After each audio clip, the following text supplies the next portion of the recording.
Ah yes, late December 2022. It was a much simpler time in the Western Conference. All was well for Ja Morant and the Memphis Grizzlies as they held the number 2 spot and looked out to a conference that held only a few legit threats. They knew that the Denver Nuggets, with reigning MVP Nikola Jokic and Jamal Murray, were going to be a contender from the beginning of the season. They could predict that the Clippers would be in the mix once they got both Paul George and Kawhi Leonard healthy and playing consistently. And they could assume that just because Golden State was the defending champion, they would not lay down easy. But outside of that, there really wasn't another team that would legitimately challenge them on their path to the finals. So to Ja's credit, he probably looked out at the wide open West and saw a real opportunity to take Memphis to a place that they've never been before. And perhaps that's why he made the infamous statement just a few days before Christmas that has to take the crown for quote that aged the poorest this season. Nah, I'm fine in the West. Oh my goodness! Whether it was in jest or not, CJ McCollum of the Pelicans summed it up pretty well in tweeting, "This is all because Ja Morant said he was good in the West." So today, we'll look at how the Grizzlies have fared against the West since Ja's Fine in the West interview.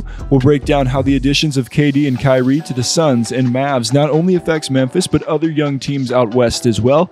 And we'll wrap up by looking at other underrated trade deadline moves that made a certain team even scarier and how this team could be the real threat to watch out for. This is Topic Tackle. Let's go. What's good, people? JC3 here. Appreciate you tuning in once again to Topic Tackle, where we dive deep into the basketball world. We see through the storylines and narratives, and we give you the perspective that the media doesn't venture to. So if you're tired of shallow analysis and you want to become a deep diver, go ahead and hit subscribe and leave a like on this video. Let's keep this going. I appreciate it. Since Ja made Ja's drop by saying that his biggest threat was the Celtics, the Grizzlies, to their credit, have maintained the number 2 seed out West and are 16-11 overall. In their matchups against the Western Conference, though, Memphis has gone just 9-8, with 4 of those losses coming against Golden State and Phoenix, teams that they'll likely have to see on their path to the finals. I've already made multiple videos on how the Grizzlies' trash talk has actually hurt them more than helped, and this pattern has remained true going into the All-Star break. If you look at Memphis' schedule since Ja's infamous statement, it's evident that they have the ability to band together and use outside hate as fuel to rattle off multiple wins in a row, shown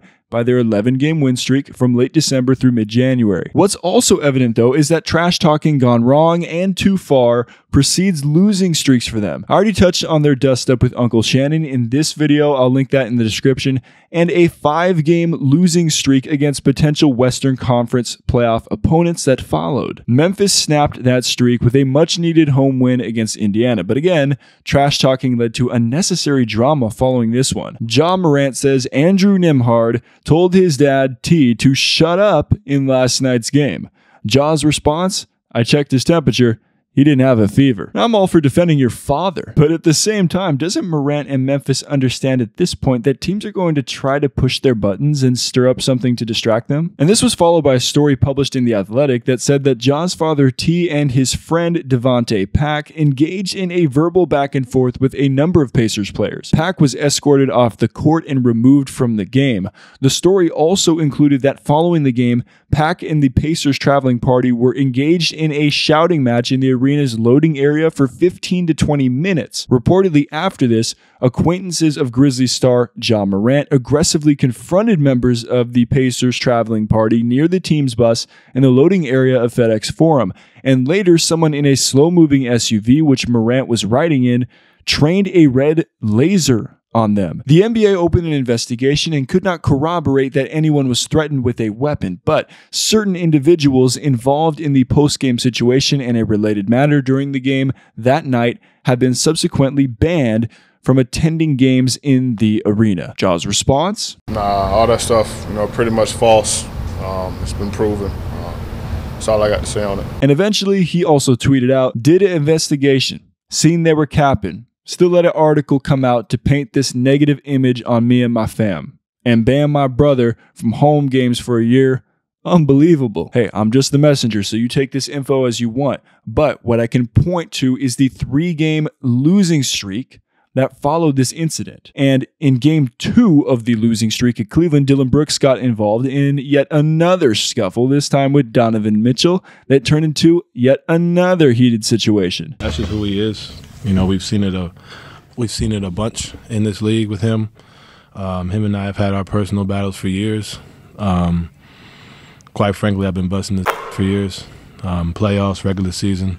Like I said, if you just can't guard somebody, then just say that and just get a switch. Still, despite all this, Memphis heads into the All-Star break 3 games ahead of the 3rd place Kings. All right, let's pause for a quick shout out to the free When's It app that features the calendar that you've been looking for, because now all of your upcoming events, deadlines, and even movie and TV releases can be compiled all in one place. So let's say you live in New York and want to view all the upcoming Knicks games. Select the home game that you're planning to go to, even view and buy tickets from Ticketmaster directly within the app. Get a full description of the event and its location to copy and paste into Maps, and finally check the box and add it to your personal calendar. You can do the same thing by viewing upcoming movies, adding them to your personal calendar, and even visit Fandango directly within the app. This can also be done with upcoming Netflix movies and TV shows. You know, I'm adding Outer Banks Season 3 to my personal calendar because John B is my hair inspiration at the moment. You know, I'm trying to grow it out. I'm trying to get there. Okay, I'll get there. Are you about to apply to a college? Check out the Deadlines umbrella that features application deadlines for hundreds of universities across the USA for the upcoming semester. And you can even post a new umbrella with keywords. Y'all, this is truly such a great app that you need on your phone, so simplify your scheduling with the calendar in the When's It app today with the link in the description and pinned comment. And let's get back to the video. And speaking of the Kings, the additions of KD and Kyrie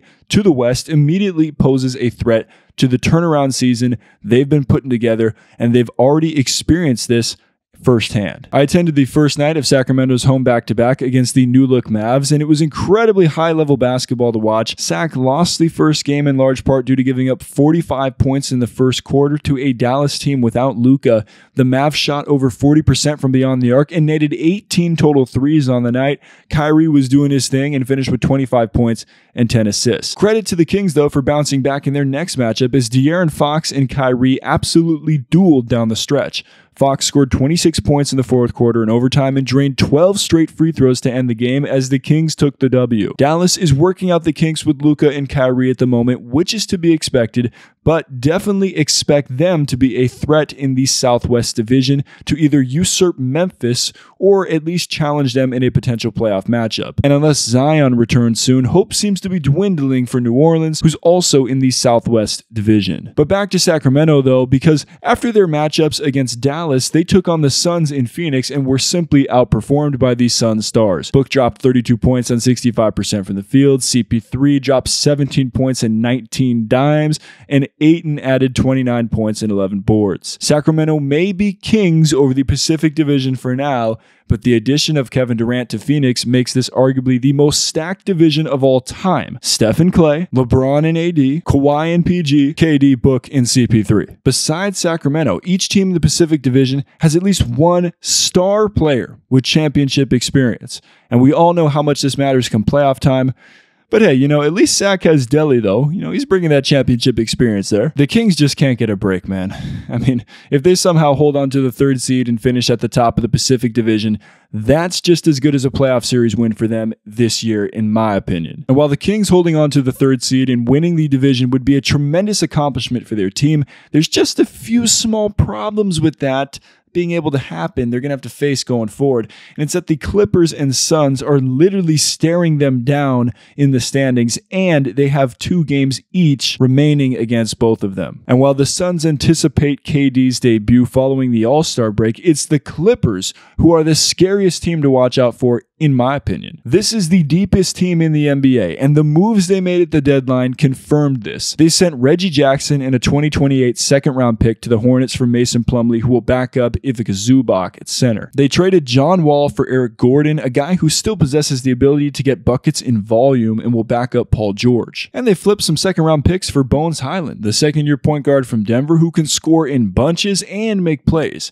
He'll back up Terrence Mann. The remaining starters are Marcus Morris, who's backed up by Nick Batum, and a pair of champions at the small forward position in Kawhi Leonard and Norm Powell. And just in case they need him, the Clips have Robert Covington on their bench, a 6'7" wing who's a career 36% three-point shooter. So yeah, the eyeballs may be on Dallas and Phoenix, but what matters most is if a team is healthy and hitting their stride at the right time, and the Clippers are trending upward in both of those categories. And of course, they have the Terminator, who's hungry for playoff action in the first time in 2 years. So let me know what you think in the comments down below. Who do you think the favorite in the West should be and why? Let me know what you think in the comments down below, and we'll be back with more Topic Tackle soon. As always, stay solid, people.